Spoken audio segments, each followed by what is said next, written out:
नमस्कार दोस्तों, career success platform पे आप सभी का हार्दिक स्वागत है। आज हम हिंदी के प्रीवियस ईयर क्वेश्चन सॉल्व करेंगे, जो टॉप 50 क्वेश्चन जो आपके पेपर के लिए बहुत ही महत्वपूर्ण है, क्योंकि प्रीवियस ईयर क्वेश्चन से हर बार क्वेश्चन रिपीट होते हैं। तो आज हम करते हैं रीट की, जो रीट 27 फरवरी 2025 से पेपर होने वाला है। तो आज हम हिंदी के प्रीवियस ईयर क्वेश्चन सॉल्व करते हैं, जो लेवल 2 मतलब पेपर 2 का पेपर है। ये 150 क्वेश्चन है ये आपका आज का। तो देखते हैं फर्स्ट क्वेश्चन क्या है आज का। क्वेश्चन है कि आपका जीवन मंगलमय हो, यह वाक्य किस प्रकार का है। ऑप्शन दिया, ए इच्छावाचक, बी है संदेहवाहक, सी है विधानवाचक या निश्चयवाचक, डी है संकेतवाचक।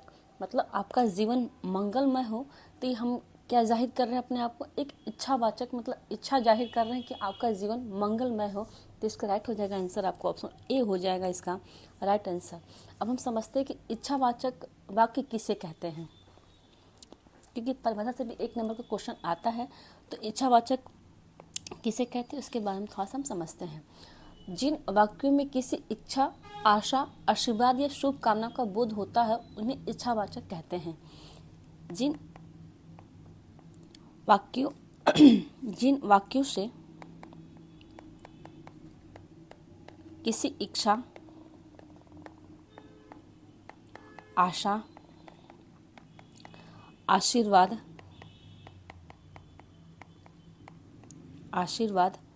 या शुभ कामना का बोध होता हो उसे हम इच्छावाचक कहते हैं।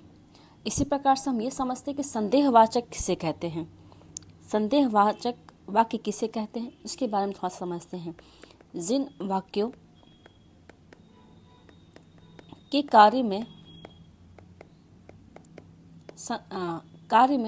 संदेह या संभावना का बोध हो, कार्य में होने का संदेह या संभावना, संदेह को हम संभावनावाचक वाक्य भी कहते हैं। संदेह या संभावना का बोध हो उसे हम संदेहवाचक वाक्य कहते हैं। इसी प्रकार से अब हम ये भी समझते हैं कि विधान या निश्चयवाचक किसे कहते हैं।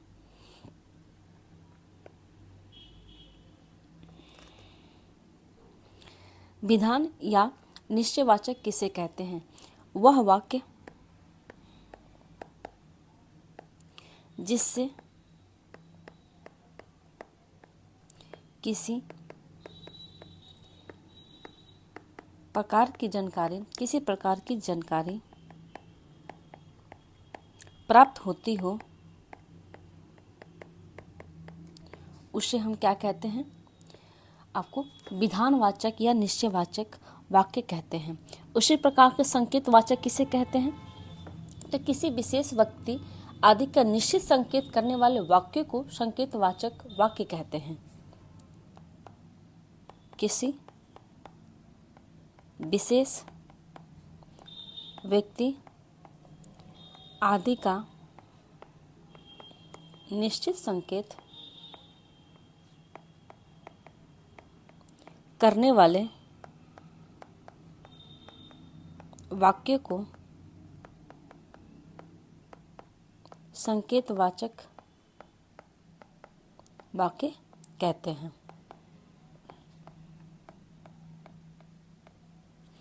हमने वाक्य के चारों डिफिनीशन कंप्लीट कर लिए। इच्छावाचक किसे कहते हैं, तो जिन वाक्यों के किसी इच्छा, आशा, आशीर्वाद या शुभकामनाओं का बोध हो उसे इच्छावाचक वाक्य कहते हैं।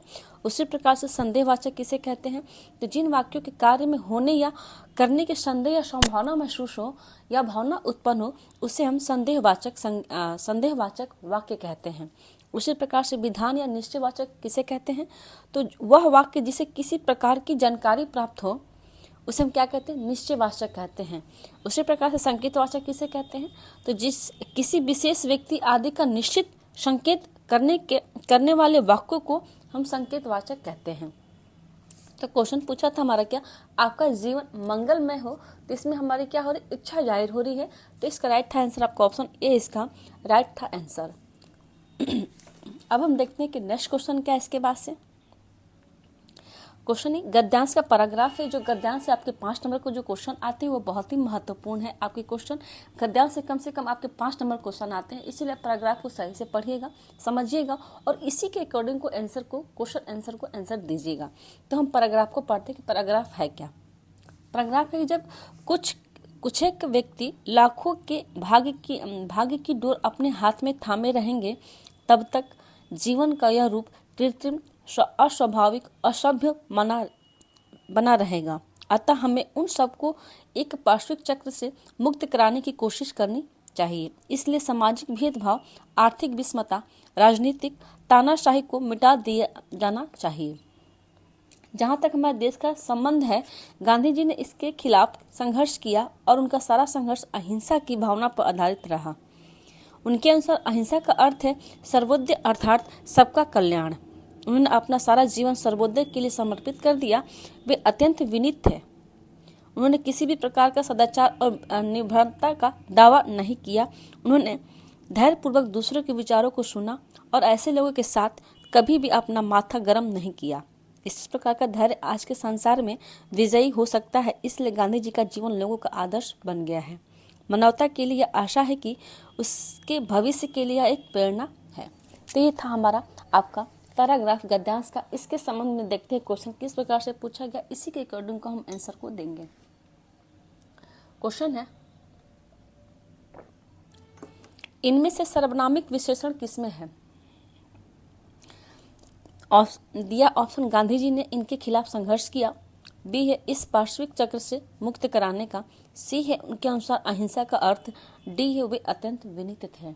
इसने पूछा कि सर्वनामिक विशेषण कौन सा है। तो हम समझते हैं कि सर्वनामिक विशेषण किसे कहते हैं। इसके बाद इस क्वेश्चन के पास को हम समझेंगे कि सर्वनामिक विशेषण किसे कहते हैं। तो इसका राइट आंसर कौन सा हो जाएगा? तो इसका राइट हो जाएगा आंसर आपका ऑप्शन हो जाएगा बी, या पार्श्विक चक्र से मुक्त कराने का क्या है इसमें, तो सर्वनामिक विशेषण है। अब हम सर्वनामिक विशेषण किसे कहते हैं उसके बारे में थोड़ा सा हम समझते हैं। ऐसे सर्वनाम के शब्द होते हैं जो संज्ञा से पहले प्रयोग होकर उस संज्ञा शब्द की विशेषता बतलाते हैं। मतलब सर्वनामिक विशेषण ऐसे सर्वनाम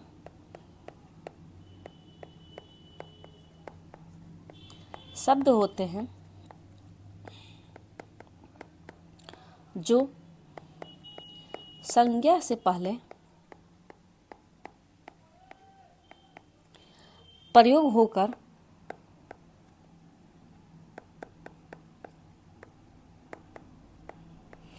उस संज्ञा शब्द का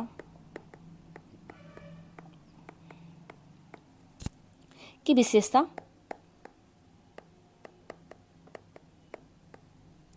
बतलाते हैं। उसे क्या कहते हैं?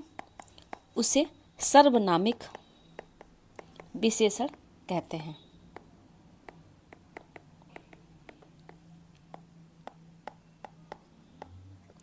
तो इस पार्श्विक चक्र से मुक्त कराने का मतलब क्या है? इसमें आपका सर्वनामिक विशेषण है इसमें, ठीक है। और सर्वनामिक विशेषण किसे कहते हैं? तो ऐसे सर्वनाम शब्द होते हैं जो संज्ञा से पहले प्रयोग होकर उस संज्ञा शब्द की विशेषता बतलाते हैं, उसे हम सर्वनामिक विशेषण कहते हैं। अब देखते हैं नेक्स्ट क्वेश्चन क्या है इसमें। क्वेश्चन है कि इनमें से प्रत्यय से निर्मित शब्द कौन सा है? ऑप्शन दिया, ए धैर्य, बी है कुछेक, सी है खिल सिलाप, डी है कोशिश।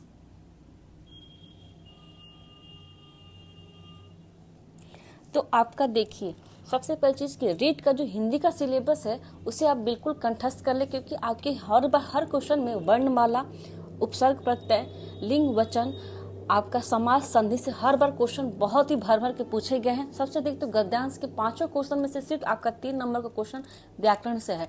अगर आपकी इच्छा हो कि हिंदी की मैराथन क्लास व्याकरण की प्रोवाइड करा जाए तो आप हमें कमेंट में जरूर मैसेज करें कि हिंदी की मैराथन क्लास जल्दी से प्रोवाइड की जाए, कि रीट के सिलेबस के अकॉर्डिंग हम हिंदी मैराथन क्लास आपका ज़रूर लेना चाहेंगे। अगर आपकी इच्छा हो तो, अगर आपकी आज्ञा हो तो मैं हिंदी की मैराथन क्लास लेना चाहूँगी, तो आप कमेंट में ज़रूर मैसेज करें कि हिंदी की मैराथन क्लास जितने भी आपके व्याकरण के पूछे जाने वाले हैं टॉपिक, मैं सारे टॉपिक को एक जगह कम समय में उसे जल्दी समझाने की कोशिश करूँगी और उसे कंप्लीट करने की कोशिश करूँगी, जिससे आपको कम समय में उसकी तैयारी कंप्लीट हो जाए।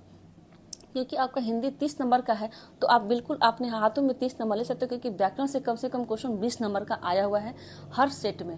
तो इसलिए आप जरूर व्याकरण को कंप्लीट कर ले। उसके बाद से कुछ क्वेश्चन आए हैं आपके गद्यांश से, एक या दो नंबर क्वेश्चन आते हैं और कुछ पैडागोजी के भी क्वेश्चन होते हैं। तो क्वेश्चन पूछा है कि इनमें से प्रत्यय से निर्मित शब्द कौन सा है। ऑप्शन दिया ए है धैर्य, बी है कुछेक, सी है सिलाप, डी है कोशिश। तो प्रत्यय शब्द कौन सा है, तो इसमें प्रत्यय शब्द कौन सा हो जाएगा आपका इसमें।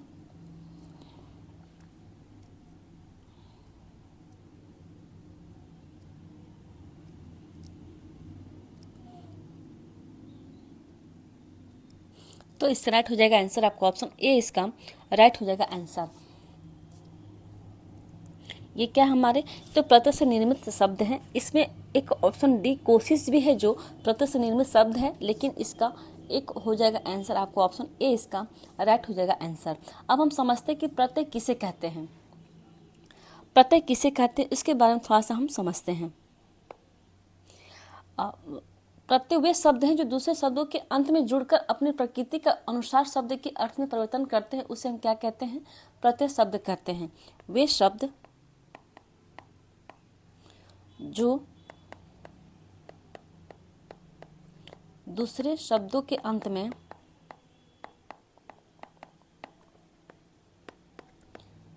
जुड़कर अपनी प्रकृति के अनुसार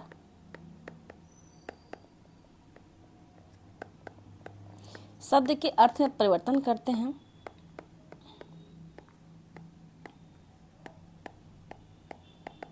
परिवर्तन कर देते हैं, उसे हम क्या कहते हैं, प्रत्यय कहते हैं। ठीक है, देखते हैं नेक्स्ट क्वेश्चन। इसके बाद से क्वेश्चन है कि इनमें से कौन सा शब्द संधि का उदाहरण नहीं पूछा है। ऑप्शन दिया ए है संसार, बी है अत्यंत, सी है सदाचार, डी है सामाजिक। तो संधि उदाहरण नहीं पूछा है तो सामाजिक क्या है इसमें, इसमें सामाजिक आपका क्या है, ये आपका संधि नहीं है। तो ऑप्शन इसका डी, इसका राइट हो जाएगा आंसर। इसमें जो संसार और सदाचार ये कैसा है, ये आपका व्यंजन संधि है। ठीक है, लेकिन अत्यंत का यण संधि का हमने क्या बताया आपको कि या, व और ल, ये वर्ण से पहले या, र, व, ये तीन वर्ण या त्र, ये तीन वर्ण ऐसे हैं, इनके वर्ण के सामने या आगे आधा वर्ण हो जाए तो आप समझ लीजिए कि यण संधि है। जैसे क्या क्या है, य, र, व, तो या से पहले क्या आ गया आपका त, तो ये क्या हो गया आपका यण संधि हो गया। ठीक है, या किसी भी आपको शब्दों में आधा वर्ण दिख जाए तो यण संधि को समझिएगा उसको आप। ठीक है, ये आपको यण संधि समझने का ट्रिक था। तो इसमें सामाजिक क्या हमारा, ये संधि नहीं है। इसका राइट हो जाएगा आंसर आपको ऑप्शन डी, इसका राइट हो जाएगा आंसर। नेक्स्ट क्वेश्चन देखते हैं इसके बाद से। क्वेश्चन है अस्वाभाविक शब्द में निम्न में से इनमें से क्या है। अस्वाभाविक शब्द में इसमें क्या है, आपको ऑप्शन दिया एक संधि या समास है अस्वाभाविक में, या उपसर्ग या प्रत्यय है, डी है, सी है कि समास और उपसर्ग है, डी है कि उपसर्ग और संधि है। तो अस्वाभाविक शब्द में इसमें क्या है आपका, अस्वाभाविक में क्या है आपका, तो इस देखिए आपका अस्वाभाविक शब्द में क्या है आपका, हम बताते हैं। इसका हो जाएगा आपका, ये देखिए आपका अस्वाभाविक, तो अब क्या हो गया इसमें आपका, इसमें जो अ है आपका ये हो जाएगा आपका उपसर्ग हो जाएगा, उपसर्ग हो जाएगा। ठीक है, भाविक, भाविक इक शब्द क्या हो गया आपका, ये हो जाएगा आपका प्रत्यय। तो इसमें क्या है आपका, तो इसमें हो जाएगा आपका ऑप्शन हो जाएगा आपका बी, उपसर्ग और प्रत्यय है अस्वाभाविक में। अब क्या हो गया आपका उपसर्ग हो गया, भाविक इक क्या हो गया आपका तो प्रत्यय हो गया। तो इसका राइट हो जाएगा आंसर आपको ऑप्शन हो जाएगा बी, इसका राइट हो जाएगा आंसर। नेक्स्ट क्वेश्चन देखते हैं इसके बाद से। क्वेश्चन है कि इनमें से किसमें विशेषण का प्रयोग नहीं हुआ है। आपके कुछ टॉपिक इतने महत्वपूर्ण है व्याकरण के, तो मैं आपको बार बार कह रही हूँ कि आप व्याकरण के टॉपिक को बिल्कुल कंप्लीट कर ले। जैसे आपका वर्णमाला हो गया, संधि, समास, वचन, लिंग, कारक, ये उपसर्ग, प्रत्यय, क्रिया विशेषण, विशेषण, संज्ञा, सर्वनाम से हर बार क्वेश्चन भर भर के पूछे गए हर सेट में, पेपर 1 में भी और पेपर 2 में भी। तो इसलिए आप इस टॉपिक को बिल्कुल कंप्लीट कर लेंगे तो आपको पेपर क्लियर होने से कोई नहीं रोक सकता। इस क्वेश्चन में पूछा यह है कि इनमें से किसमें विशेषण का प्रयोग नहीं हुआ है। तो हम समझते हैं कि विशेषण किसे कहते हैं। विशेषण का संज्ञा की विशेषता बताने वाले विकारी शब्द को हम विशेषण कहते हैं, क्योंकि बिना परिभाषा को समझे हम आंसर को देना मुश्किल होता है। इसलिए पहले आप परिभाषा को समझें, उसके उदाहरण को समझें, फिर आंसर को दें। तो विशेषण किसे कहते हैं? संज्ञा की विशेषता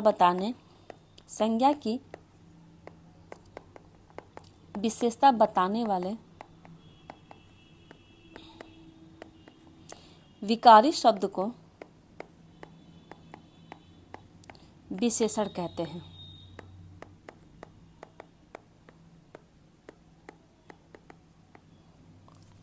इस क्वेश्चन में पूछा कि विशेषण का प्रयोग नहीं हुआ है, तो किसमें नहीं हुआ है? ऑप्शन दिया है ए लाखों लोगों के, बी अहिंसा की भावना, सी आर्थिक विषमता, डी है आपका एक। तो इसमें नहीं पूछा है, तो इसका राइट हो जाएगा आंसर आपको ऑप्शन बी अहिंसा की भावना। इसमें क्या है? विशेषण का प्रयोग नहीं हुआ है। बाकी अन्य का विशेषण का प्रयोग हुआ है।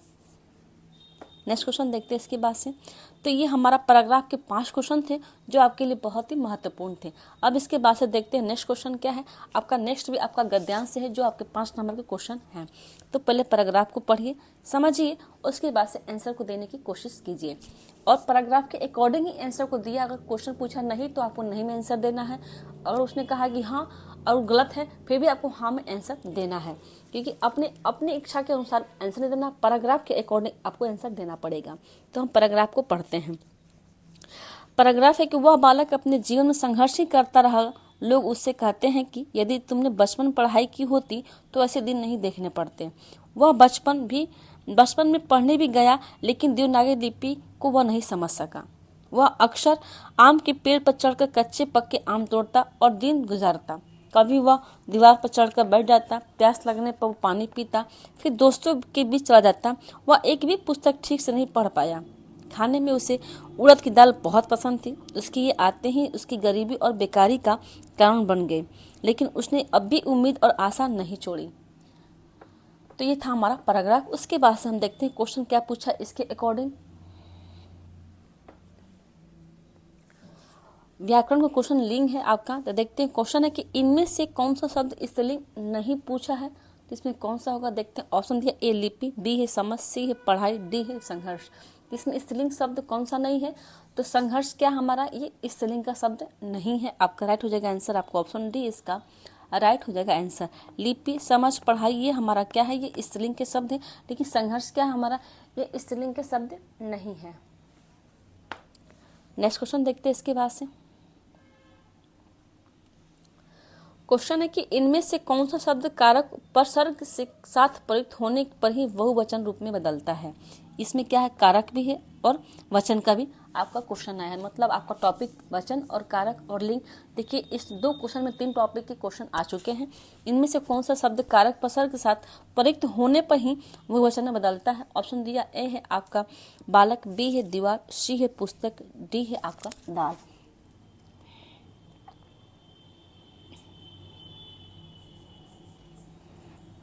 इस राइट हो जाएगा आंसर, आपको ऑप्शन हो जाएगा ए इसका राइट हो जाएगा आंसर। नेक्स्ट क्वेश्चन देखते हैं। क्वेश्चन है कि तुमने पढ़ाई की होती तो ऐसे दिन नहीं देखने पड़ते। यह वाक्य किस प्रकार का है? ऑप्शन दिया ए है सामान्य भूत, बी है अपूर्ण भूत, सी है हेतु मदभूत, डी है आसन भूत।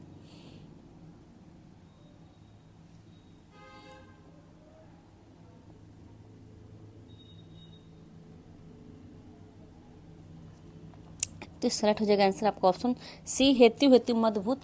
यह आपका क्या है? ये वाक्य है। अब हम समझते हैं कि हेतु मदभूत किसे कहते हैं? क्रिया कहलाती है। ये क्रिया है तो कौन सी? आपको ये इसकी समझते हैं परिभाषा कैसे। यदि भूतकाल में एक क्रिया के होने या न होने पर दूसरी क्रिया का या ना होने पर निर्भर करता हो, वह क्या आपका हेतु मदभूत क्रिया कहलाती है। फिर से समझते हैं क्या है। यदि भूतकाल में एक क्रिया, परिभाषा को लिखते हैं, यदि भूतकाल में एक क्रिया के होने या न होने पर दूसरी क्रिया का होना या न होना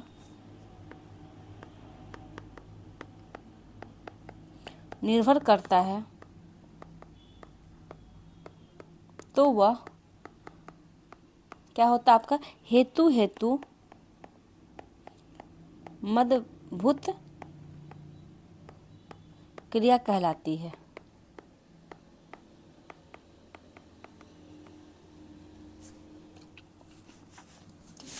सामान्य भूत किसे कहते हैं, भूतकाल किसे कहते हैं, तो जिसमें भूतकाल की क्रिया की विशेष समय का ज्ञान ना हो उसे हम सामान्य भूतकाल कहते हैं। आसन भूतकाल किसे कहते हैं, तो क्रिया के जिस रूप में यह पता चले कि क्रिया अभी कुछ समय पहले ही पूर्ण हुई है उसे हम क्या कहते हैं, आसन भूतकाल कहते हैं।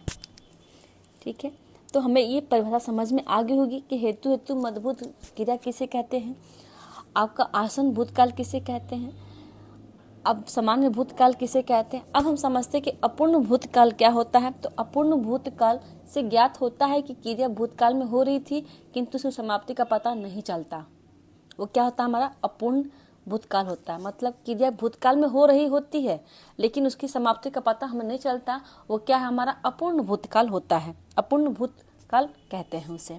उसी प्रकार से आसन भूतकाल क्या होता है, तो क्रिया के जिस रूप में यह पता चले कि क्रिया अभी कुछ समय पहले हुई है या पूर्ण हुई है वो हमारा क्या है, आसन भूतकाल होता है। तो ये हमने आज इतनी परिभाषा को कवर कर लिया जो आपके पेपर के लिए बहुत ही महत्वपूर्ण थे। तो अब देखते हैं नेक्स्ट क्वेश्चन क्या है। इसके बाद से हमारा क्वेश्चन है, इनमें से वह शब्द बताए जिसका वचन अथवा लिंग किसी भी परिस्थिति में नहीं बदलता। कौन सा शब्द है भाई, ऑप्शन दिया ए आलसी, बी है दिन, सी है पानी, डी है लिपि। तो किसी परिस्थिति में जिसका वचन और लिंग किसी परिस्थिति में नहीं बदलता वो क्या हमारा पानी ऐसा शब्द है जो इसका ना वचन बदला होता है ना लिंग बदला हो, ये समान रूप से ये रहता है। लेकिन क्या है आपका आलसी का बहुवचन क्या होता है, तो आलसी हो जाएगा, इसका आलसी क्या हो जाएगा, हमारा आलसी का बहुवचन हो जाएगा। दिन का बहुवचन क्या होगा, तो दिनों। ठीक, उसी प्रकार से लिपि का क्या हो जाएगा, स्त्रीलिंग, लिपि का क्या है, ये लिपि एक निर्मित स्त्रीलिंग शब्द है, इसका कोई पुल्लिंग शब्द नहीं होता है, न इसका वचन बहुवचन होता है।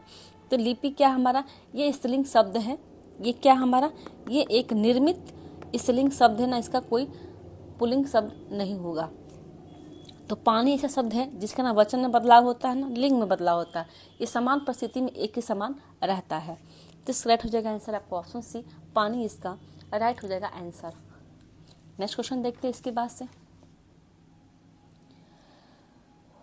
क्वेश्चन है कि इनमें से पुल्लिंग शब्द बताइए। ऑप्शन दिया ए उम्मीद, बी है बचपन, सी है आशा, डी है बेकारी। तो पुल्लिंग शब्द कौन सा हो जाएगा, तो बचपन का पुल्लिंग शब्द क्या होता है, बचपन क्या है हमारा एक, ये ऑलरेडी आपका ये पुल्लिंग शब्द है, इसका राइट हो जाएगा आंसर आपका ऑप्शन हो जाएगा बी, इसका राइट हो जाएगा आंसर। लेकिन उम्मीद, आशा, बेकारी शब्द में क्या है, ये हमारा स्त्रीलिंग का शब्द है। नेक्स्ट क्वेश्चन देखते हैं इसके बाद से। क्वेश्चन है कि मेरा बड़ा भाई निशांत जासूसी पुस्तकें अधिक पढ़ता है, इस वाक्य में उद्देश्य का विस्तार किस प्रकार है।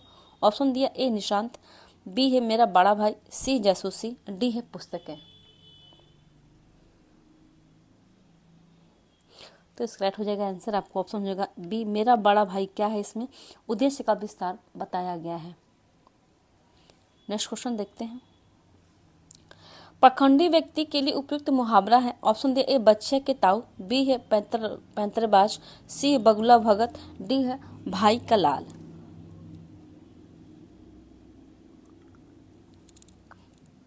तो इसका राइट हो जाएगा आंसर आपको ऑप्शन हो जाएगा सी, बगुला भगत इसका राइट हो जाएगा आंसर।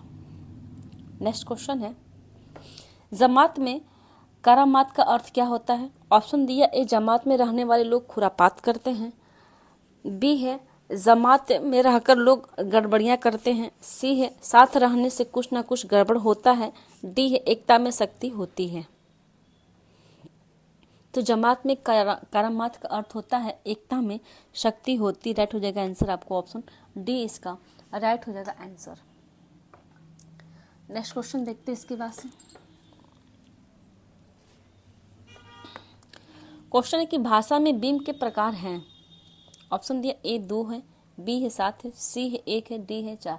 तो भाषा बीम के कितने प्रकार होते हैं? तो 4 होते हैं। राइट हो जाएगा आंसर आपको ऑप्शन डी। 4 कौन कौन से हैं उसके बारे में थोड़ा सा हम समझते हैं। फर्स्ट होगा हमारा दृश्य बीम,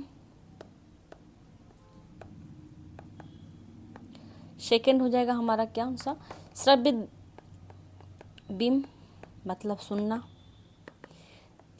थर्ड होगा विचार बीम और फोर्थ हो जाएगा हमारा भाव बीम। तो ये हमारे भाषा के बीम के प्रकार इस प्रकार हैं। कौन कौन से हैं? 4 प्रकार होते हैं, दृश्य बीम, श्रव्य बीम, विचार बीम, भाव बीम। ये हमारे भाषा में बीम के प्रकार थे। अब देखते हैं नेक्स्ट क्वेश्चन क्या इसके बाद से। क्वेश्चन है कि भाषा शिक्षण के सिद्धांत हैं। ऑप्शन दिए ए प्रेरणा का सिद्धांत, बी है क्रिया द्वारा सीखने का सिद्धांत, सी है जीवन से जोड़ने का सिद्धांत, डी है उक्त सभी। तो भाषा शिक्षा के सिद्धांत कौन कौन से हैं? तो ये हमारा प्रेरणा का सिद्धांत भी है, क्रिया का द्वारा सीखने का भी सिद्धांत है, जीवन से जोड़ने का भी सिद्धांत है, उपयुक्त सभी इसका राइट हो जाएगा आंसर। और कौन कौन से उसके बारे में थोड़ा सा हम समझते हैं। आपके 3 तो ये हो गए, फर्स्ट, सेकेंड, थर्ड। फोर्थ में कौन कौन सा आ जाएगा आपका? तो प्रेरणा एवं रुचि का सिद्धांत भी आपका क्या भाषा शिक्षा के सिद्धांत में आता है। अभिप्रेरणा एवं रुचि का सिद्धांत,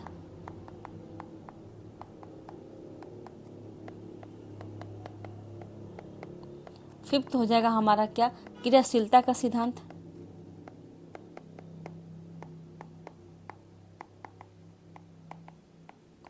सिक्स हो जाएगा हमारा अभ्यास का सिद्धांत,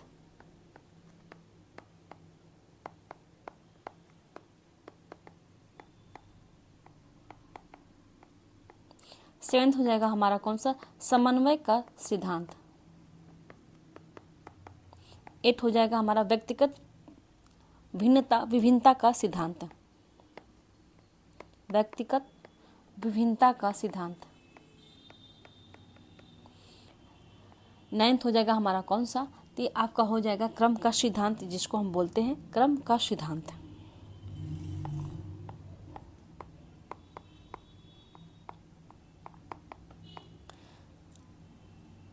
टेंथ हो जाएगा हमारा कौन सा?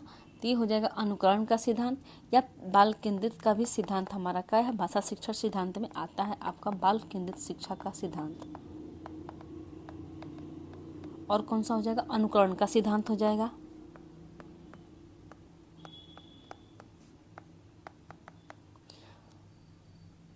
और हो जाएगा 12th हो जाएगा हमारा शिक्षण सूत्रों का सिद्धांत।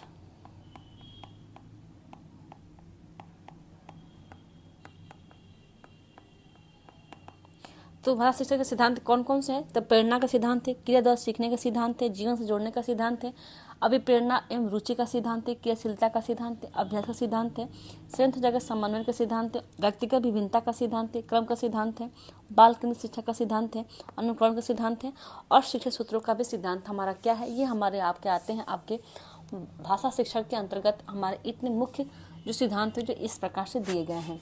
तो देखते हैं इसके बाद से नेक्स्ट क्वेश्चन क्या हमारा। क्वेश्चन है कि भाषा दक्षता कौशल विकास किया जाता है। ऑप्शन दिया इस शुद्ध उच्चारण के माध्यम से, बी है लिपि और वर्तनी का सही ज्ञान कराकर, सी है शब्द रचना का ज्ञान कराकर, डी है उक्त सभी प्रकार से।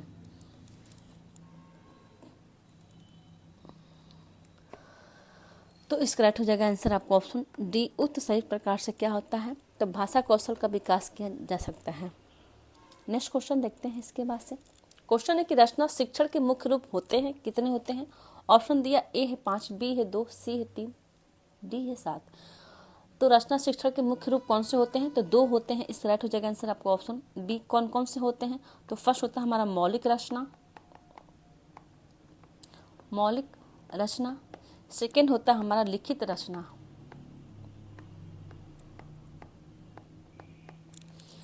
ठीक है। अब हम बाद में देखते हैं इसके क्वेश्चन और कौन से किस प्रकार से दिए गए हैं, क्योंकि आपके लिए बहुत ही महत्वपूर्ण है। देखते हैं नेक्स्ट क्वेश्चन क्या है इसके बाद से। क्वेश्चन है कि मैं केवल इसलिए यहाँ आया था, वाक्य में कौन सी अशुद्धि पूछा गया है। मैं केवल इसलिए यहाँ आया था, तो इसमें कौन सी अशुद्धि है। ऑप्शन दिया, ए है अव्यय संबंधी है, बी है लिंग प्रयोग संबंधी है, सी क्रिया संबंधी है, डी है वचन संबंधी है।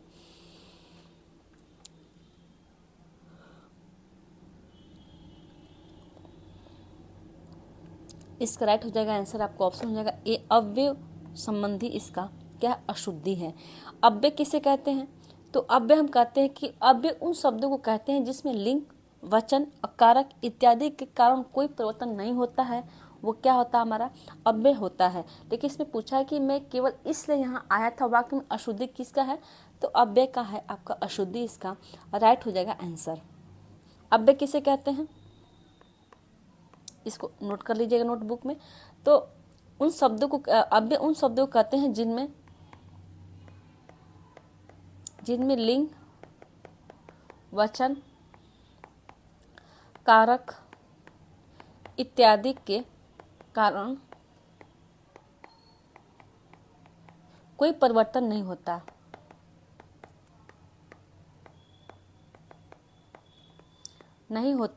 उसे हम क्या कहते हैं, अव्यय कहते हैं।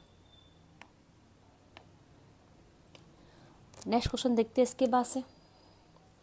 क्वेश्चन है कि जीवन और साहित्य का घोर संबंध है, वाक्य। जीवन और साहित्य का घोर संबंध है, वाक्य का शुद्ध रूप कौन सा हो जाएगा। ऑप्शन दिया, ए जीवन और साहित्य के निकट संबंध है, बी है जीवन और साहित्य का घनिष्ठ संबंध है, सी है जीवन और साहित्य का पास का संबंध है, डी है जीवन और साहित्य में परस्पर संबंध है। इसका राइट हो जाएगा आंसर आपको ऑप्शन हो जाएगा कौन सा, तो जीवन और साहित्य का घनिष्ठ संबंध इसका राइट हो जाएगा आंसर आपको ऑप्शन बी इसका राइट हो जाएगा आंसर। नेक्स्ट क्वेश्चन है, वस्तु की पूर्ति की तुलना में मांग अधिक आशय की लोकोंकित कौन सी हो जाएगी। ऑप्शन दिया, ए है कि ऊंची दुकान फीके पकवान, बी है कि ऊँट के मुंह में जीरा, सी है एक अनार 100 बीमार, डी है आधा तीतर आधा बटेर। मतलब वस्तु की पूर्ति की तुलना में मांग अधिक आशय के लोकोंकित कौन सा हो जाएगा इसका आंसर, तो इसका राइट हो जाएगा आंसर आपको ऑप्शन कौन सा, एक अनार 100 बीमार इसका राइट हो जाएगा आंसर ऑप्शन सी इसका राइट होगा आंसर। नेक्स्ट क्वेश्चन देखते हैं इसके बाद से।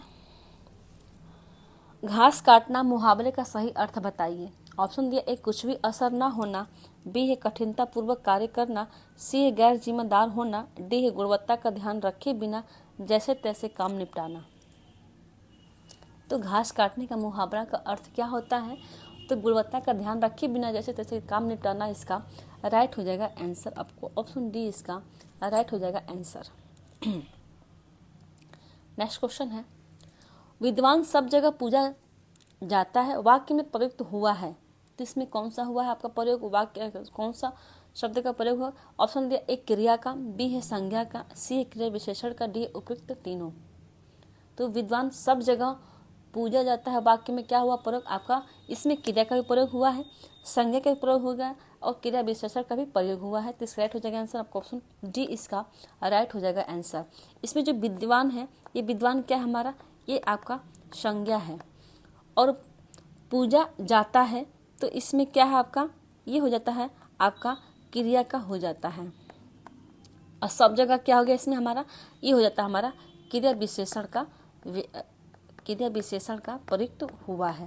इसमें आपका तीनों वाक्य का प्रयोग हुआ है, कौन कौन सा, संज्ञा का भी, क्रिया का भी और क्रिया विशेषण का। विद्वान क्या हो गया इसमें, तो विद्वान हमारा इसमें हो जाता है आपका संज्ञा का, और सब जगह क्या हो गया आपका क्रिया विशेषण, और पूजा जाता है ये होता है हमारा आपका क्रिया का संबंध वाक्य से होता है। तो इसमें राइट हो जाएगा आंसर आपका ऑप्शन डी उपयुक्त सभी इसका राइट हो जाएगा आंसर। नेक्स्ट क्वेश्चन है, उद्बोधन विधि का उपभेद नहीं है। ऑप्शन दिया, ए दृश्य विधान, बी है कहानी, सी है अभिनय, डी है अनुवाद। तो इसका राइट हो जाएगा आंसर आपको अनुवाद क्या है, तो उद्बोधन विधि का उपभेद नहीं है। ठीक है, बाकी सब क्या है, तो बाकी सब इसके उद्बोधन विधि के उपभेद हैं। नेक्स्ट क्वेश्चन देखते हैं। क्वेश्चन है कि व्याकरण शिक्षा स्वतंत्र रूप से किस विधि में नहीं दी जाती है। ऑप्शन दिया, ए है भाषा सत्संग विधि में, बी है निगमन विधि में, सी है आगमन विधि में, डी है पाठ्य पुस्तक में। तो इसका राइट हो जाएगा आंसर आपको कौन सा? इसका राइट हो जाएगा आंसर आपको ऑप्शन ए भाषा सत्संग विधि, इसका राइट हो जाएगा आंसर। नेक्स्ट क्वेश्चन देखते हैं। बीएस ब्लूम ने शिक्षा में कौन सी नवीन आयाम दिया है? ऑप्शन दिया ए हर्बर्ट उपागम, बी है RCEM उपागम, सी है मूल्यांकन उपागम, डी है मॉरिसन उपागम। तो इसमें बीएस ब्लूम ने शिक्षा में कौन सी नवीन आयाम दी है? तो मूल्यांकन आयाम उपागम का आयाम दिया है। राइट हो जाएगा आंसर आपको ऑप्शन सी, इसका राइट हो जाएगा आंसर। नेक्स्ट क्वेश्चन है, विश्लेषणात्मक विधि में प्रयोग होता है। ऑप्शन दिया ए शब्द से वर्ण, बी है शब्द से वाक्य, सी है वर्ण से शब्द, डी है वाक्य से पैराग्राफ। तो विश्लेषणात्मक विधि में प्रयोग होता है कौन सा? तो शब्द से वर्ण, इसका राइट हो जाएगा आंसर आपको ऑप्शन हो जाएगा ए, इसका राइट हो जाएगा आंसर।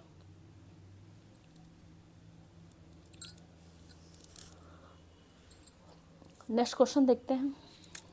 क्वेश्चन है कि 31 का मानक रूप है। 31 का मानक रूप कौन सा हो जाएगा? ऑप्शन दिया एक सही रूप कौन सा लिखा गया? 31 का सही हिंदी शब्द कौन लिखा गया है? Option A 31, B 31, C 31, D 31। तो इसका राइट हो जाएगा आंसर कौन सा? तो ऑप्शन डी इसका राइट हो जाएगा आंसर, 31 इसका राइट हो जाएगा आंसर। नेक्स्ट क्वेश्चन है, वर्तनी की विधिवत शिक्षा का ज्ञान किस स्तर पर हो जाना चाहिए? ऑप्शन डी ए प्राथमिक स्तर पर, बी है माध्यमिक स्तर, सी है उच्च प्राथमिक स्तर, डी है उच्च माध्यमिक स्तर। तो इसका राइट हो जाएगा आंसर आपको ऑप्शन ए प्राथमिक स्तर पर, इसका राइट हो जाएगा आंसर।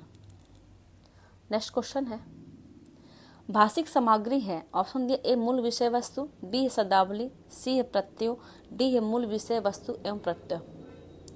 तो भाषिक सामग्री कौन सी है? तो शब्दावली इसका राइट हो जाएगा आंसर, ऑप्शन बी इसका राइट हो जाएगा आंसर।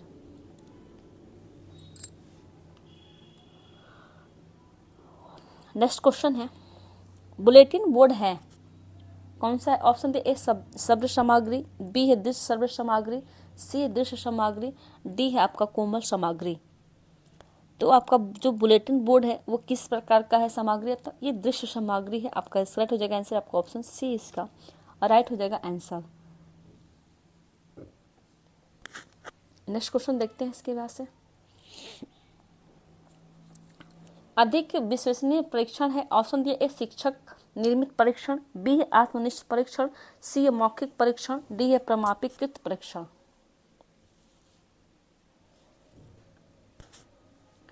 इसका राइट हो जाएगा आंसर आपको ऑप्शन डी प्रमापी परीक्षण, इसका राइट हो जाएगा आंसर। नेक्स्ट क्वेश्चन है, CCE में व्यापकता का आशय निम्नलिखित से नहीं पूछा है। ऑप्शन दिया एक विषयों की व्यापकता, बी उपकरणों की व्यापकता, सी दायरे की व्यापकता और सी की प्रश्नों की व्यापकता। तो CCE में किसका आशय होता है निम्नलिखित में से नहीं पूछा है, इसमें नहीं है। तो इसका राइट हो जाएगा आंसर आपको ऑप्शन डी प्रश्नों की व्यापकता, इसका राइट हो जाएगा आंसर। नेक्स्ट क्वेश्चन देखते हैं इसके बाद से। क्वेश्चन है कि एक बालक जरूरत से ज्यादा अपने आप को असमर्थ समझ रहा है, वह हीन भावना ग्रंथि से पीड़ित है और आत्मविश्वास को खो बैठा है। एक शिक्षक होने के नाते आप उसका उपचार करेंगे किस प्रकार? ऑप्शन दिया एक सहानुभूति व्यवहार से, बी है परिवार को सूचना देकर, सी दंड देकर, डी है मित्रों के साथ घूमने की प्रेरणा। तो इसका राइट हो जाएगा आंसर आपको ऑप्शन हो जाएगा ए सहानुभूति व्यवहार, इसका राइट हो जाएगा आंसर। नेक्स्ट क्वेश्चन है कि वस्तुनिष्ठ प्रश्न का प्रकार है। ऑप्शन दिए ए आलोचनात्मक प्रश्न है, बी है मिलान प्रश्न है, सी है विश्लेषणात्मक प्रश्न है, डी है व्याख्यात्मक प्रश्न है। तो इसका राइट हो जाएगा आंसर आपको ऑप्शन होगा बी मिलान प्रश्न, इसका राइट हो जाएगा आंसर। नेक्स्ट क्वेश्चन है, मौन पठन का लाभ है। ऑप्शन दिया ए उच्चारण अभ्यास हेतु अवसर मिलता है, बी के स्वास्थ्य के प्रति विकसित होती है, सी पठन की शुद्धता का संवर्धन होता है, डी एकाग्रचित होकर ध्वनि का शुद्ध उच्चारण करना।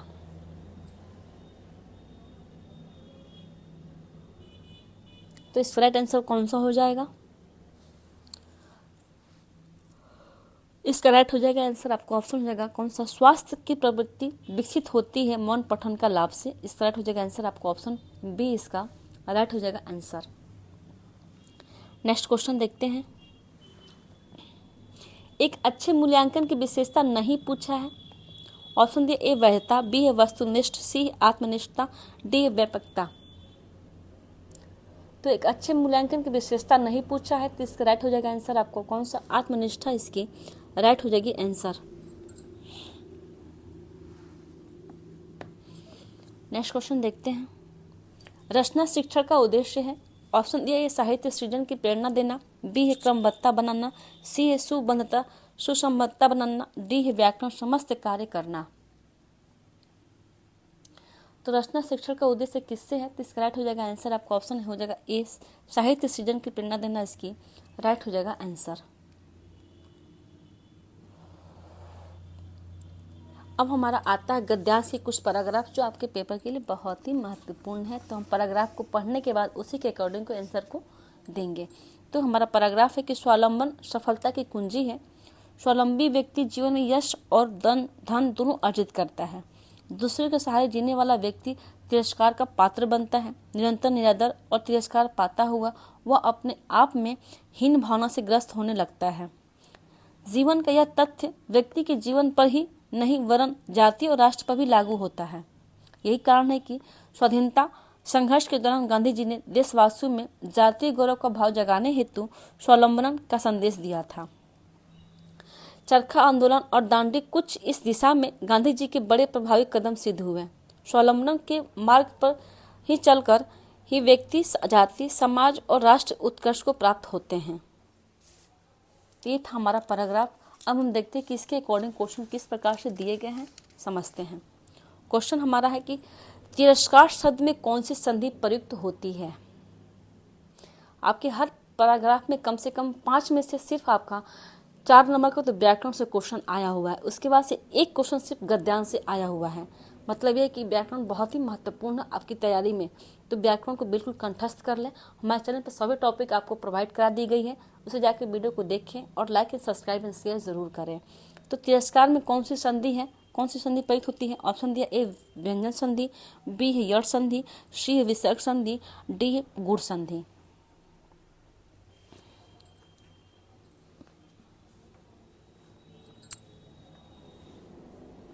तो इसका राइट हो जाएगा आंसर आपका ऑप्शन होगा कौन सा? इसमें विसर्ग संधि प्रयुक्त होता है। तिरस्कार शब्द में कौन सी है आपकी?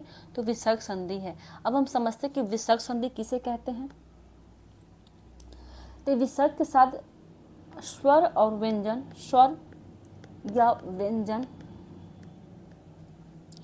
के मेल से जो विकार होता है उसे हम विसर्ग संधि कहते हैं।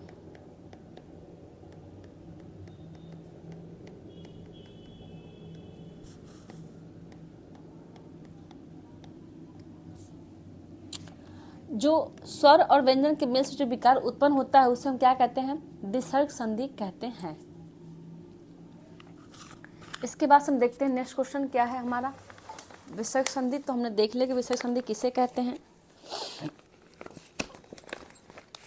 इसकी पहचानने की ट्रिक क्या है उसके बाद में थोड़ा सा हम समझते हैं, क्योंकि हर बार पेपर में क्या होता है कि हम समझ नहीं पाते हैं कि विसर्ग संधि से कैसे पहचान करें। तो कैसे होता है पहचान इसका? जैसे इसका जिस शब्द जिस विसर्ग के बाद क्या आता है क्या, जैसे कि स्वर और व्यंजन आने पर जो विसर्ग में जो विकार होता है उसे हम क्या कहते हैं? विसर्ग। जैसे कि आपका है एग्जाम्पल के तौर पर निराहार, इसे हम कैसे समझें कि आपका ये विसर्ग है? तो आपका हो जाएगा निह प्लस आहार। इसी प्रकार से क्या होगा? निराहार का क्या होगा? मतलब कि जहाँ आपका ये विसर्ग संधि करने पर जहाँ विसर्ग शब्द का प्रयोग होगा आपका वो क्या होगा? आपका विसर्ग संधि हो जाएगा। ठीक है, तो ये था हमारा ट्रिक समझने का कि विसर्ग संधि हम कैसे समझेंगे। संधि कीजिए और अगर विसर्ग का प्रयोग हुआ है तो हमारा विसर्ग संधि हो जाएगा। अब हम देखते हैं नेक्स्ट क्वेश्चन क्या। इसके बाद से हमारा क्वेश्चन है कि हीन भावना शब्द में कौन सा समास पूछा है। हीन भावना में यहाँ पे इसमें हाइफन है, ये भूल गया। हीन भावना शब्द में कौन सा समास है? ऑप्शन दिया ए कर्मधारय, बी है अव्ययभाव समास, सी है द्वंद्व, डी है आपका बहुव्रीहि। अब इसमें लोग कुछ लोग सोचेंगे कि योजक चिन्ह का प्रयोग हुआ है कि द्वंद्व समास होगा। नहीं, ये हीन भावना शब्द पूछा गया। द्वंद्व समास कब होता? जब एक दूसरे का विलोम होता, लेकिन इसमें तो एक दूसरे का विलोम है ही नहीं, तो ये हीन भावना शब्द कौन सा हो जाएगा? तो इसमें हो जाएगा आपका कर्मधारय समास होगा। इसका राइट हो जाएगा आंसर, आपको ऑप्शन ए इसका राइट हो जाएगा आंसर। अब कर्मधारय समास किसे कहते हैं? तो कर्मधारय समास कहते हैं कि पहला पद विशेषण का हो, पहला पद विशेषण और दूसरा पद विशेष अथवा एक पद उपमान तथा दूसरा पद उपमेय हो तो कर्मधारय समास कहलाता है।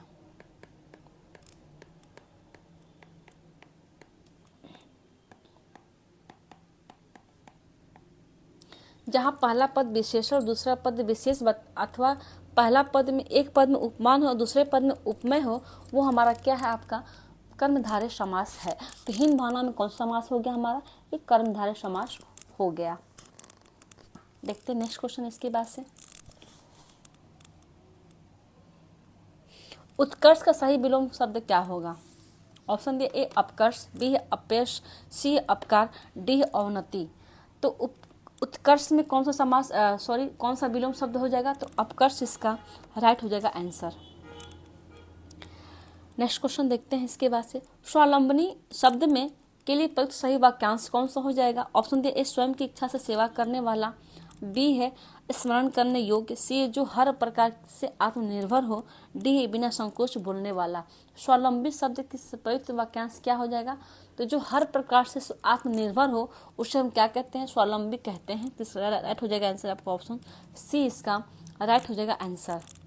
नेक्स्ट क्वेश्चन है, इनमें से विदेशी शब्द को बताइए। ऑप्शन दिया ए राष्ट्र, बी है निरंतर, सी है व्यक्ति, डी है दौरान। तो ये हमारा इस गद्यांश पैराग्राफ का लास्ट क्वेश्चन है कि इनमें से विदेशी शब्द कौन सा है? तो दौरान इसका राइट हो जाएगा आंसर। बाकी अन्य क्या है? बाकी हमारा देशज शब्द हैं। देखिए दौरान क्या है? ये विदेशी शब्द है।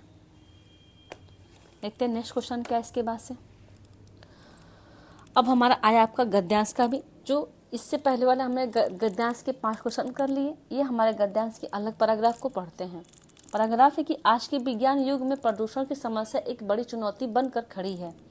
उद्योगों के विस्तार के साथ साथ प्रदूषण भी और अधिक बढ़ा है। धरती का वायुमंडल इतना विषैला हो गया है कि किसी भीड़ भरे चौराहे पर सांस लेने में भी दिक्कत महसूस होने लगती है।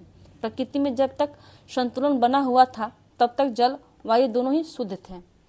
ये उपयोगितावाद के हाथों प्राकृतिक साधनों अंधाधुंध दोहन हुआ। परिणाम स्वरूप वातावरण में निरंतर प्रदूषण बढ़ा ही है। आज स्थिति यह हो गई है कि न केवल हवा बल्कि जल स्रोत भी दूषित हो गए हैं। इतना ही नहीं, अब तो ध्वनि प्रदूषण के भी दुष्परिणाम सामने आने लगे हैं। यदि हम अब भी नहीं संभले तो उसके विनाशकारी परिणाम शीघ्र सामने आएंगे।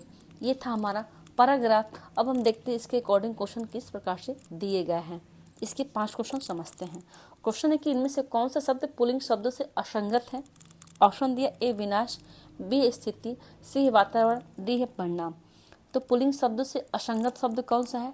तो स्थिति इसकी राइट हो जाएगा आंसर, क्योंकि स्थिति क्या है? ये स्त्रीलिंग शब्द है आपका स्थिति। बाकी सब क्या है? बाकी सब हमारे क्या है? ये पुल्लिंग के शब्द हैं। नेक्स्ट क्वेश्चन देखते हैं। क्वेश्चन है कि इनमें से वह शब्द बताइए जिसका वचन अथवा लिंग किसी भी परिस्थिति में नहीं बदलता। ऑप्शन दिया ए आलसी, बी है लिपि, सी है दीवार, डी है जल। तो कौन सा शब्द है? तो जल ऐसा शब्द है, न इसका कोई वचन में बदलाव होता है न लिंग में बदलाव होता है। तो इसका राइट हो जाएगा आंसर, आपको ऑप्शन डी इसका राइट हो जाएगा आंसर। नेक्स्ट क्वेश्चन है, उपयोगितावाद शब्द का सही अर्थ बताइए। ऑप्शन दिया वह सिद्धांत जिसमें किसी वस्तु की उपयोगिता बताई जाए। बी है मौलिक उत्पत्ति का सिद्धांत। सी अधिक से अधिक लोगों का अधिक से अधिक हित साधन का धर्म। डी है उपयोग में लाने का भाव। तो उपयोगिता का अर्थ शब्द सही अर्थ क्या होगा आपका, तो इसका अधिक से अधिक लोगों का अधिक से अधिक हित साधन धर्म हमारा क्या होगा आपका उपयोगितावाद का शब्द का सही अर्थ है ऑप्शन सी इसका राइट हो जाएगा आंसर। नेक्स्ट क्वेश्चन देखते हैं।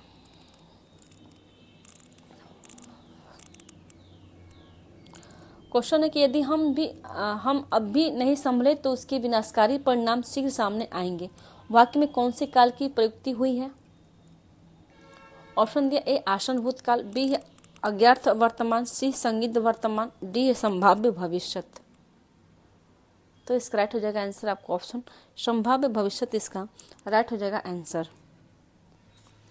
नेक्स्ट क्वेश्चन है सभी चौराहों पर बहुत भीड़ रहती है, वाक्य में रेखांकित शब्द का अर्थ बताइए। ये हमारा क्या है गद्यांश का लास्ट क्वेश्चन है। इसके बाद से हम देखते हैं नेक्स्ट क्वेश्चन क्या है। तो सभी चौराहों पर बहुत भीड़ रहती है, वाक्य में रेखांकित शब्द का अर्थ क्या है। ऑप्शन दिया ए 4 मंजिलों का भवन, बी है वह स्थान जहाँ 4 रास्ते मिलते हों, सी चारों तरफ देखने वाला, डी है एकाधिक स्थान जहाँ 4 रास्ते मिलते हों। तो इसका राइट हो जाएगा आंसर आपको ऑप्शन डी एकाधिक स्थान जहाँ 4 रास्ते मिलते हों। तो ये था हमारे पैराग्राफ के क्वेश्चन 5, जिसमें सिर्फ 2 क्वेश्चन आपके पैराग्राफ से आए हैं, बाकी 3 आपके क्वेश्चन व्याकरण से आए थे। तो अब हमारा समाप्त होता है गद्यांश के 5 क्वेश्चन। इसके बाद से देखते हैं कि नेक्स्ट क्या दिया गया है क्वेश्चन में। हमारे क्वेश्चन हमारा है ये कि निम्नलिखित में से रचना शिक्षण का उद्देश्य नहीं पूछा है।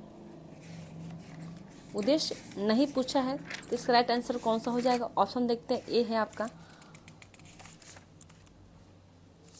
ऑप्शन दे ए साहित्य सृजन की प्रेरणा देना, बी है क्रमबद्धता बनाना, सी है विविध भाषाओं का ज्ञान कराना, डी है आपका व्याकरण का सम्मत कार्य करना। तो रचना शिक्षा का उद्देश्य नहीं पूछा है तो विविध भाषाओं का ज्ञान कराना इसका राइट हो जाएगा आंसर। ऑप्शन सी इसका राइट हो जाएगा आंसर।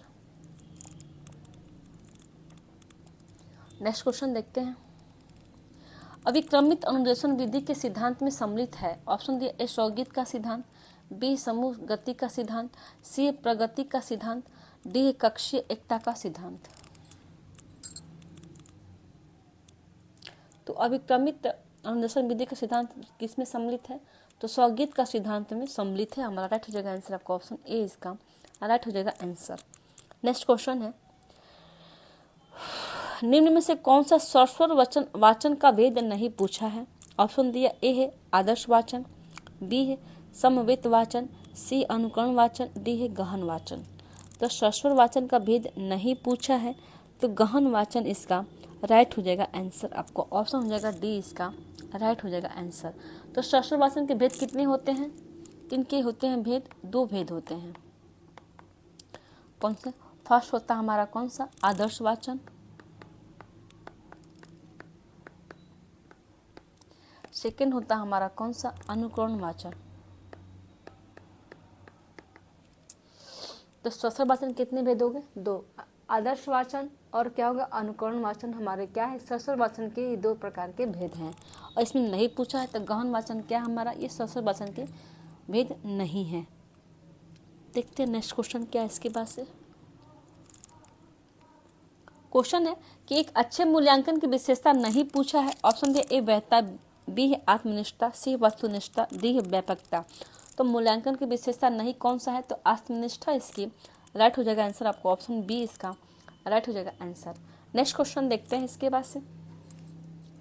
क्वेश्चन की वस्तुनिष्ठ प्रश्न का प्रकार है। ऑप्शन दिया ए आलोचनात्मक प्रश्न, बी है मिलान प्रश्न, सी है विश्लेषणात्मक प्रश्न, डी है व्याख्यात्मक प्रश्न। तो आपका वस्तुनिष्ठ प्रश्न का प्रकार है कौन सा तो मिलान प्रश्न इसका राइट हो जाएगा आंसर आपको ऑप्शन बी इसका राइट हो जाएगा आंसर। नेक्स्ट क्वेश्चन है निम्नलिखित में से कौन सा शिक्षा शास्त्री पढ़ाने से पहले लिखना सिखाने के पक्ष में है। ओहो, ये भाषा कौशल के जो आपके 4 प्रकार बताए गए हैं कि पढ़ना, सुनना, बोलना, पढ़ना लिखना, जिसमें ये है आपका कि कौन से शास्त्री पढ़ाने से पहले लिखना सिखाने के पक्ष में है आपके। तो ऑप्शन इसका हो जाएगा कौन सा? ऑप्शन दिया ए हेलन पार्क हस्ट, बी स्टेवेंस, सी किल पैट्रिक, डी मारिया मॉन्टेसरी। तो इसका राइट हो जाएगा आंसर आपको ऑप्शन हो जाएगा डी, इसका राइट हो जाएगा आंसर। इन्होंने क्या कहा है? कहते हैं कि बच्चा पहले सुनेगा, उसके बाद से बोलेगा, उसके बाद से लिखेगा, लास्ट में आपका क्या कहती है कि बच्चा लास्ट में पढ़ना सीखता है। मतलब पहले सुनता है, सुनकर बोलता है, फिर लिखकर पढ़ता है। मतलब लिखकर पढ़ता है। ये किसके अनुसार है? मॉन्टेसरी के अनुसार है। इन्होंने कहा था शिक्षा शास्त्री कौन है? तो ये मॉन्टेसरी हैं। लेकिन अगर ये क्वेश्चन पूछेगा मनोवैज्ञानिक के अनुसार कौन सा होता है? भाषा कौशल 4 होते हैं। कौन कौन से? तो मनोवैज्ञानिक ये कहते हैं कि बच्चा पहले क्या करेगा? सुनेगा, उसके बाद से बोलेगा, उसके बाद से क्या करता है? पढ़ेगा, उसके बाद से क्या करेगा? लास्ट में बच्चा लिखेगा। ये कहते हैं हमारे मनोवैज्ञानिक के अनुसार कहते हैं कि बच्चा पहले सुन के बोलता है, फिर पढ़कर लिखता है। लेकिन मॉन्टेसरी कहते हैं कि बच्चा पहले सुनकर तो बोलता है, सही बात है, लेकिन लिखकर पढ़ता है। ये मॉन्टेसरी के अनुसार, बस ये लास्ट के 2 वर्ड चेंज हुए हैं। इसको आप ध्यान से देखिएगा कि मनोवैज्ञानिक के अनुसार पूछा है या मॉन्टेसरी की या शिक्षा शास्त्री के अनुसार पूछा है। अगर इनके अनुसार पूछेगा, मॉन्टेसरी के अनुसार, तो बच्चा पहले लिखकर पढ़ेगा, और मनोवैज्ञानिक के अनुसार पूछेगा तो कहेगा बच्चा पढ़कर लिखेगा। बस इतना फर्क है इन दोनों में। इसको बिल्कुल आप क्वेश्चन को ध्यान से पढ़े, किसके अनुसार पूछा है? मनोवैज्ञानिक के या शिक्षा शास्त्री के अनुसार पूछा है। तो हम देखते हैं नेक्स्ट क्वेश्चन क्या है। इसके बाद से हम क्वेश्चन है कि मौन पठन का लाभ है। ऑप्शन दिया ए उच्चारण अभ्यास हेतु अवसर मिलता है, बी है स्वास्थ्य की प्रवृत्ति विकसित होती है, सी पठन की शुद्धता का संवर्धन होता है, डी है एकाग्रचित होकर ध्वनियों का शुद्ध उच्चारण करना।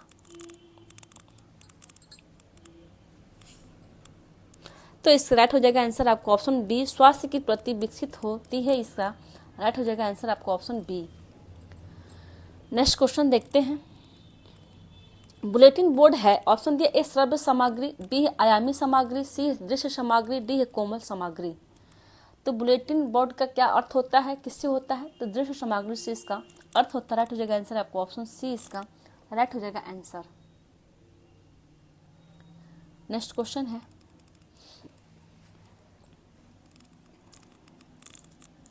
सीसीई में व्यापकता का आशय निम्नलिखित में से नहीं है, पूछा है आपका। ऑप्शन दिया ए विषयों की व्यापकता, बी है दायरे की व्यापकता, सी उपकरणों की व्यापकता, डी है प्रश्नों की व्यापकता। तो सीसीई की व्यापकता किससे होती है? तो दायरे की व्यापकता इसकी नहीं पूछा है। राइट हो जाएगा आंसर आपको ऑप्शन बी, इसका राइट हो जाएगा आंसर। नेक्स्ट क्वेश्चन देखते हैं इसके बाद से। क्वेश्चन है कि वर्तनी की विविधता शिक्षा का ज्ञान किस स्तर पर होना चाहिए? ऑप्शन दिया ए प्राथमिक स्तर पर, बी माध्यमिक स्तर पर, सी उच्च प्राथमिक स्तर पर, डी उच्च माध्यमिक स्तर पर। तो वर्तनी की विविध शिक्षा का ज्ञान किस स्तर पर होना चाहिए? तो इसका राइट हो जाएगा आंसर आपको ऑप्शन हो जाएगा ए, प्राथमिक स्तर पर होना चाहिए।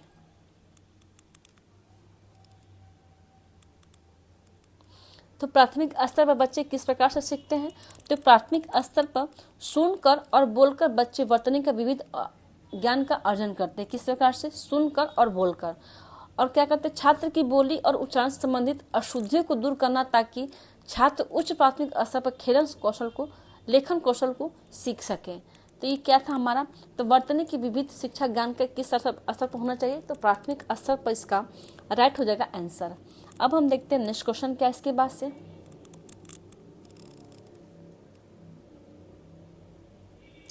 क्वेश्चन है कि डॉक्टर चंद्रा अदम्य साहस की धनी थी। वाक्य में प्रयुक्त साहस शब्द किस व्याकरण कोटि का है? ऑप्शन दिए ए अव्यय का है, बी क्रिया विशेषण का है, सी भाववाचक संज्ञा का, डी गुणवाचक विशेषण का है। तो जो इसमें आपका जो साहस है तो किस वाक्य का है? कि गुणवाचक विशेषण का मतलब क्या है? तो डॉक्टर चंद्रा के अंदर किस चीज का गुण है? तो साहस उसकी गुण है। इसका राइट हो जाएगा आंसर आपको ऑप्शन डी, इसका राइट हो जाएगा आंसर।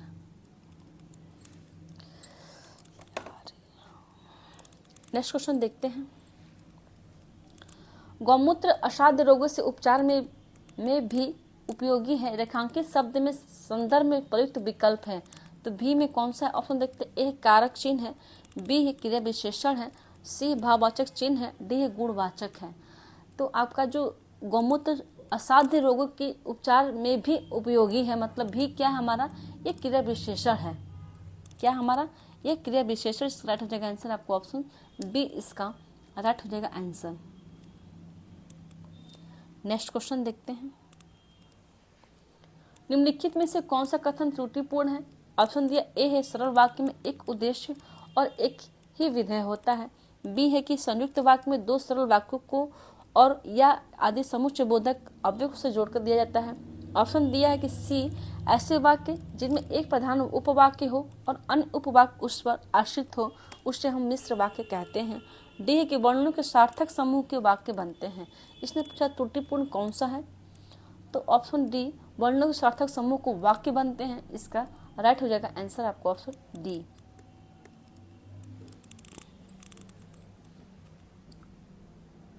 नेक्स्ट क्वेश्चन देखते हैं।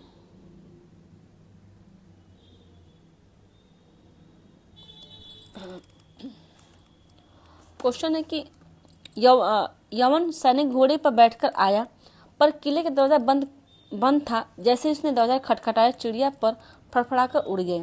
उपयुक्त वाक्यों में पर शब्द के अर्थों का सही क्रम क्या होगा। ऑप्शन दिया ए किंतु ऊपर पक्षी, बी है पंख ऊपर किंतु, सी है ऊपर पंख किंतु, डी है ऊपर किंतु पंख। तो सही क्रम कौन सा हो जाएगा इसका आपका, तो ऊपर किंतु पंख इसका राइट हो जाएगा आंसर। जैसे उसने दरवाजा खटखटाया चिड़िया पर फड़फड़ाकर उड़ गई, तो इसका सही क्रम क्या होगा, तो ऊपर किंतु और पंख इसका राइट हो जाएगा आंसर आपको ऑप्शन डी इसका राइट हो जाएगा आंसर। नेक्स्ट क्वेश्चन है प्रकृति ने ग्रेनाइट और संगमरमर से मेरे क्षेत्र को नवाजा है। इस वाक्य में रेखांकित शब्दों का क्रमशः सही भाषाई रूप कौन सा हो जाएगा। ऑप्शन दिया ए विदेशी विदेशी विदेशी विदेशी, बी में है कि देशज देशज देशज, सी विदेशी देशज देशज, डी विदेशी विदेशी देशज।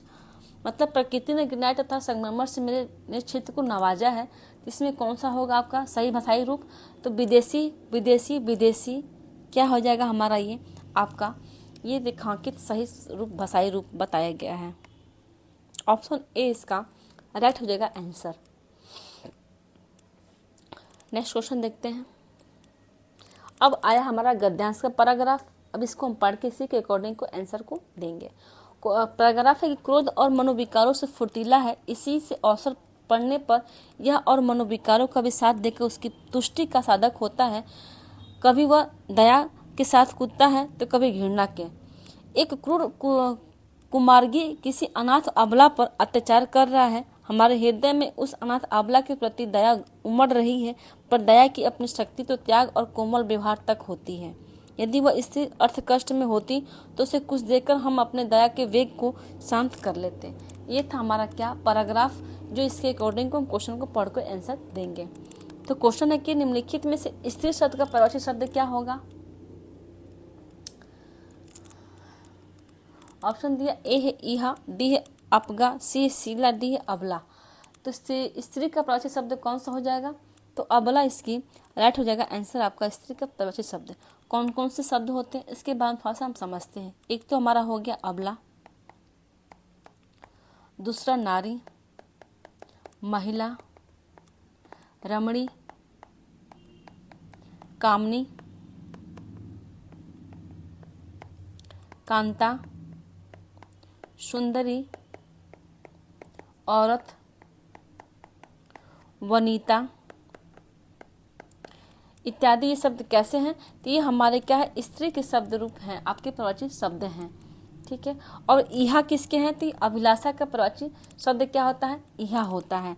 शीला और जो शीला है ये किसके हैं, तो चट्टान का पर्यायवाची शब्द है। आपगा किसकी है, तो आपगा आपकी नदी का पर्यायवाची शब्द है। नेक्स्ट क्वेश्चन देखते हैं इसके बाद से। क्वेश्चन है कि अत्याचार शब्द में कौन सा उपसर्ग पूछा गया है। तो ऑप्शन दिया ए अत, सी अति, डी अति, सी अत्य। तो अत्याचार में कौन सा उपसर्ग है, तो अति इसका उपसर्ग होगा। इसका राइट हो जाएगा आंसर आपको ऑप्शन बी इसका राइट हो जाएगा आंसर। उपसर्ग किसे कहते हैं, वह वह जो शब्द से पहले लगकर शब्द का अर्थ बदल दे वो हमारा क्या है उपसर्ग कहते हैं। नेक्स्ट क्वेश्चन देखते हैं। निम्नलिखित में से वे भाववाचक संज्ञा है। ऑप्शन दिया ए अपनी, बी है अवसर, सी है दया, डी है यह। तो इसमें भाववाचक संज्ञा कौन सा है? तो दया शब्द कैसा हमारा? इसमें भाववाचक संज्ञा को संकेत करता है। इसका राइट हो जाएगा आंसर आपको ऑप्शन सी, इसका राइट हो जाएगा आंसर। नेक्स्ट क्वेश्चन है, निम्नलिखित में से किस शब्द में प्रत्यय लगा हुआ है? ऑप्शन दिया ए वेग, बी है फुर्तीला, सी है अनाथ, डी है उमड़। तो किस में लगा है आपका? तो फुर्तीला। इला क्या हो गया हमारा?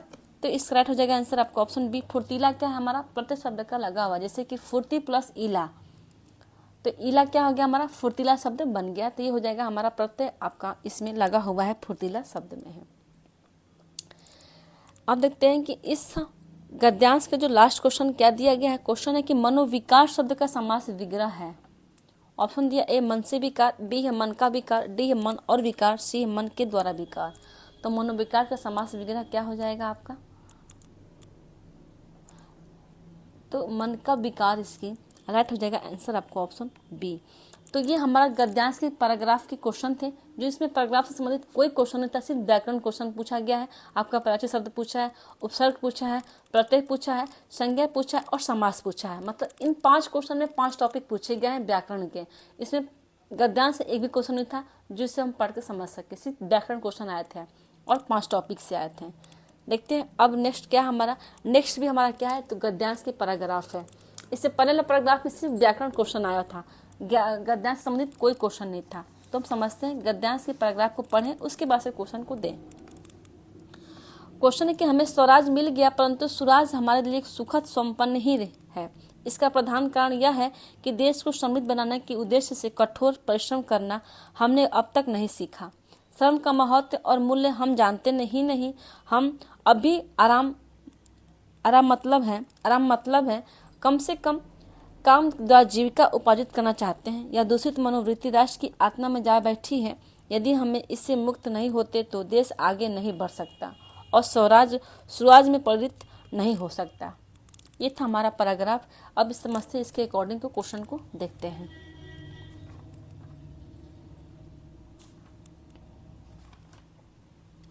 क्वेश्चन है कि हमें स्वराज मिल गया, वाक्य में कौन सा काल है? ऑप्शन दिया ए सामान्य भूतकाल, बी संभाव्य भूतकाल, सी संभाव्य भविष्य, डी आज्ञार्थक वर्तमान। तो इसमें कौन सा काल होगा? तो सामान्य भूतकाल इसका राइट हो जाएगा आंसर।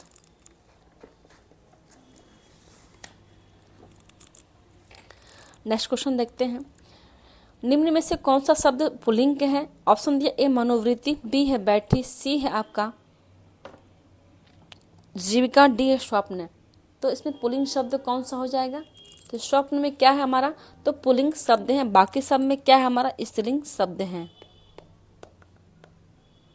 पुल्लिंग में क्या है? ये हमारा आपका हो जाएगा, आपका पुल्लिंग शब्द है। नेक्स्ट क्वेश्चन देखते हैं। क्वेश्चन है कि गद्यांश के अनुसार परिरत शब्द का अर्थ है। ऑप्शन दिया गद्यांश के अनुसार पूछा गया है, न कि व्याकरण के अनुसार। तो इसमें क्या होगा आपका? परिरत में तो विनम्र होगा, बी है रूपांतरित होगा, सी विवाहित होगा, डी है विनीत। तो इसमें कौन सा हो जाएगा आपका? तो इसका राइट हो जाएगा आंसर आपका रूपांतरित, इसका राइट हो जाएगा आंसर आपका ऑप्शन बी, इसका राइट हो जाएगा आंसर। नेक्स्ट क्वेश्चन है, मनोवृत्ति शब्द का बहुवचन है। ऑप्शन दिया ए मनोवृत्तों, बी है मनोवृत्तियों, सी है मनोवृत्तियां, डी है मनोवृत्तियाओं। तो मनोवृत्ति शब्द में बहुवचन कौन सा हो जाएगा?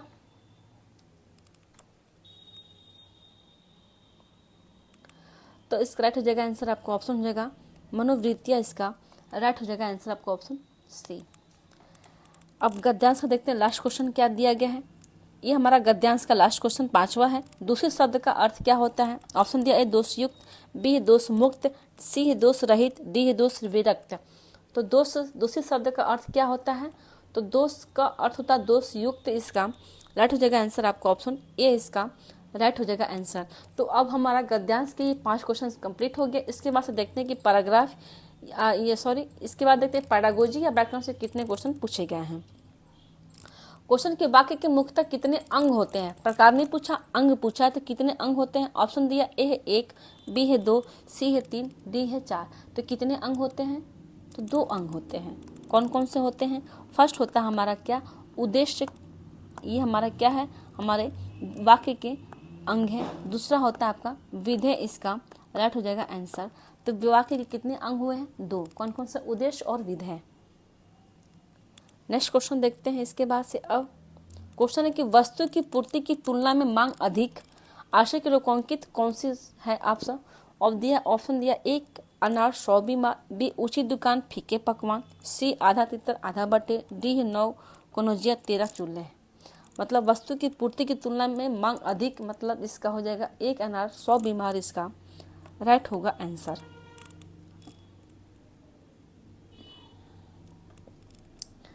नेक्स्ट क्वेश्चन देखते हैं। घास काटना मुहावरे का सही अर्थ है। ऑप्शन डी, 1 कठिनता पूर्वक कार्य करना, बी है गैर जिम्मेदार होना, सी कुछ भी असर न होना, डी गुणवत्ता का ध्यान रखे बिना जैसे तैसे काम निपटाना। तो इसका राइट हो जाएगा आंसर आपको ऑप्शन हो जाएगा डी, गुणवत्ता ध्यान रखे बिना जैसे तैसे काम निपटाना, इसका राइट हो जाएगा आंसर। नेक्स्ट क्वेश्चन है, वे मेरे घर आएंगे क्योंकि उन्हें अजमेर शहर घूमना है। रचना की दृष्टि से यह वाक्य किस प्रकार का है? ऑप्शन दिया, ए मिश्र वाक्य, बी संयुक्त वाक्य, सी सरल वाक्य, डी विधानवाचक वाक्य।